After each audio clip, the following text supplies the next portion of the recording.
Compound எஃபெக்டை கூட்டு விளைவுன்னு தமிழ்ல சொல்லுவோம். நம்ம தமிழ்ல ஒரு பழமொழி இருக்கு, அதாவது சிறுதுளி பெருவெள்ளம் அப்படிங்கிறது. இந்த சிறுதுளி பெருவெள்ளம்ங்கிறது தான் காம்பவுண்ட் எஃபெக்ட்.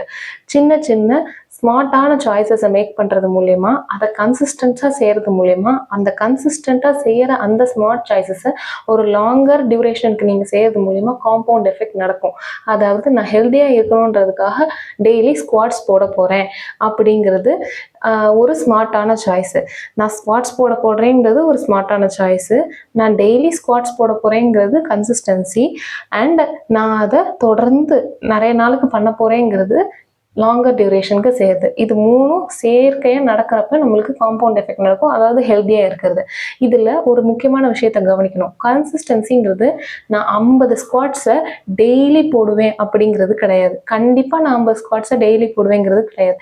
டெய்லி நான் ஸ்குவாட்ஸ் போடுவேன், அது 50ம் சரி 40ம் சரி 30 இருந்தாலும் சரி, நான் டெய்லி ஸ்குவாட்ஸ் போடுவேன் அப்படிங்கிறது தான் கன்சிஸ்டன்சி. கன்சிஸ்டன்சிக்கான உதாரணம் இது. அடுத்தது பார்த்தோம் அப்படின்னா, இந்த காம்பவுண்ட் எஃபெக்ட் கூட்டு விளைவுங்கிறது நம்மளுக்கு எப்படி நன்மையை ஏற்படுதோ அதே காம்பவுண்ட் எஃபெக்ட் ரிவர்ஸில் ஆக்ட் ஆகும்போது நெகட்டிவாகவும் நம்மளுக்கு இம்பேக்ட் ஆகும். அதை ரிப்பிள் எஃபெக்ட்னு சொல்லுவாங்க.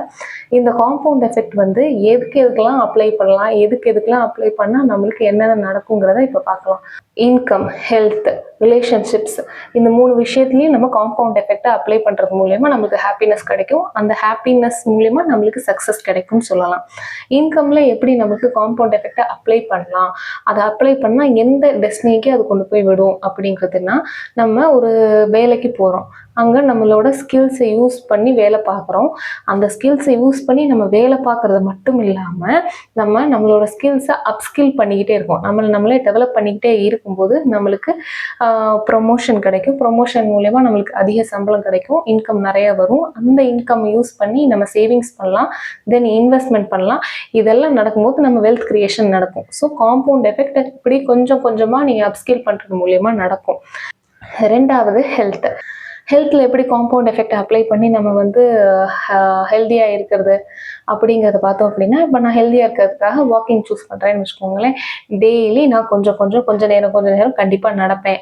அப்போ நான் ஒரு கடைசியாக ஒரு 10,000 ஸ்டெப்ஸ் டெய்லி நடக்க ஆரம்பிச்சிட்டேன் அப்படின்னா நான் ஹெல்த்தியாக இருப்பேன், எனக்கு டிசீசஸ் எதுவும் வராதுங்கிறது வாக்கிங் பண்ணுறதோட ஒரு காம்பவுண்ட் எஃபெக்ட். ஹெல்த்தியாக இருக்கலாம் கடைசியாக நம்ம.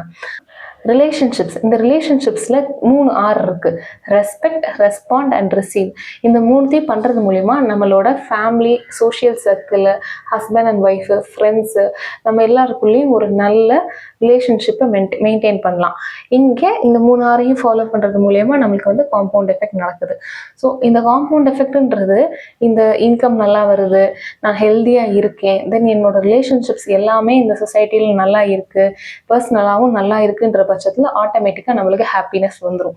ஹாப்பினஸோடு நம்ம வந்து ஒரு ஒர்க்கை செய்கிறப்ப சக்ஸஸ் கிடைக்கும். ஃபார் எக்ஸாம்பிள், இப்போது ஒரு பிளேஸ்மெண்ட்டுக்கு இப்போ ஒரு காலேஜ் ஸ்டூடெண்ட் தயாராகிறாங்க அப்படின்னா, லாஸ்ட் டைமில் உட்காந்துட்டு நான் வந்து ஜிடிக்கு ஜென்ரல் நாலேஜ்க்கு உட்காந்து நியூஸ் பேப்பரை வாசிக்கிறேன், அந்த டயத்தில் நான் உட்காந்து வாசிக்கிறேன் அப்படின்னா ஒரு எக்ஸ்டென்சிவ் வால்யூம், அது ரொம்ப ஒரு பெரிய வால்யூம். அதை நீங்கள் வந்து ஒரு குறுகிய நேரத்தில் உங்களால் அதை கம்ப்ளீட் பண்ண முடியாது. அப்போ நான் வந்து ஃபஸ்ட் இயரில் இருந்தே நான் நியூஸ் பேப்பர் வாசிக்க ஆரம்பிக்கணும். இல்லை அப்படின்னா நீங்கள் இன்னும் ஃபர்தராக எடுத்துகிட்டு போகிறீங்க அப்படின்னா, நீங்கள் நியூஸ் பேப்பர் வாசிக்கிறத ஒரு தொடர் பழக்கமாக வச்சுருந்தீங்க அப்படின்னா, அதை வந்து ஒரு புது முயற்சியாக நீங்கள் கஷ்டப்பட்டு எடுக்க வேண்டிய அவசியமே இருக்காது. ஆனால் அதோட எஃபெக்ட்டு உங்களுக்கு கடைசி நேரத்தில் ரொம்ப ஜாஸ்தியாக இருக்கும். இதனால தான் காம்பவுண்ட் எஃபெக்டை நம்ம சிறுதுளி பெருவெள்ளம்னு கன்சிடர் பண்ணுறோம். இப்போது நம்ம ஸ்மார்ட்டான சாய்ஸஸ், அதாவது ஒரு நல்ல உபயோகரமான விஷயத்த தொடர்ந்து 21 நாள் செஞ்சோம் அப்படின்னா அது நம்மளுக்கு ஹேபிட், அதாவது பழக்கமாக மாறிடுது. அந்த பழக்கத்தையே நீங்கள் கன்சிஸ்டன்ட்டாக வச்சிருந்தீங்க அப்படின்னா அது உங்களோட பிஹேவியரா மாறிடும், அதாவது குணாதிசயமா மாறிடும். ஸோ தட் நீங்க ஏதாச்சும் ஒரு மாற்றத்தை ஏற்படுத்தணும்னு நினைக்கிறீங்கன்னா 21 நாள் அதை தொடர்ந்து செய்யற மாதிரி ஆரம்பிங்க. தென் இதுதான் வந்து நம்மளுக்கு சக்சஸ்க்கு ஹெல்ப் பண்ற காம்பவுண்ட் எஃபெக்ட்னு சொல்லலாம். இந்த மொத்த பதிவுமே சிம்பிளா சொல்லணும் அப்படின்னா, காம்பவுண்ட் எஃபெக்ட்ன்றது நம்மளுக்கு எந்த ஒரு இலக்கையுமே அடையிறதுக்கு ரொம்ப உதவியா இருக்கும். ஸோ இப்போ நான் சொன்ன விஷயம் எல்லாமே காம்பவுண்ட் எஃபெக்ட் அப்படிங்கிற புத்தகத்துல இருக்கு. இந்த புத்தகத்தோட ஆத்தர் வந்து டேரன் ஹாரி. மீண்டும் நல்ல பதிவில் சந்திப்போம். நன்றி.